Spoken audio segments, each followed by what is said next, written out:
70 ଟଙ୍କାର ସାଧା ମିଲ୍ ମୁଁ ପ୍ରସ୍ତୁତ ଅଛି। ଭଲ ଚାଉଳରେ ମାନେ ଭଲ ରାଇସ୍, ଭଲ ଡାଲି, ତା ଦେହରେ ଶାଗ ଆଉ ଆଳୁ ଭର୍ତ୍ତା ମୋ ସମୟ ଯାହା ତା ଦେହରେ ଅଛି ରିକ୍ୱାରମେଣ୍ଟ ସବୁ ପ୍ରୋଭାଇଡ କରାଯିବ ୱିଦିନ୍ 7 days।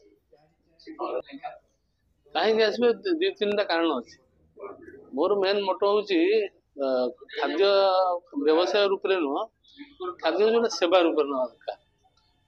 ଡୋର ଷ୍ଟେପରେ ଖାଦ୍ୟ ପାଇବେ, ହାଇଜେନିକାଲ ଫୁଡ ପାଇବେ, ପରିବେଶଟା ବି ଭଲ ମୁଁ ତିଆରି କରିଛି। ତେଣୁ ନିଶ୍ଚିତ ଭାବେ ମୁଁ ଆଶା ରଖି ମୋର ସବୁ କଷ୍ଟମର ଏଠି ଆଦୃତ ହେବାକୁ ଚେଷ୍ଟା କରିବି। ବହୁତ ପ୍ରକାର ଭେରାଇଟି ଅଛି। ଚାଇନିଜ ଫୁଡ ଅଛି, ଇଣ୍ଡିଆନ ଫୁଡ ଅଛି, ଓଡ଼ିଶା ଫୁଡ ବି ଅଛି।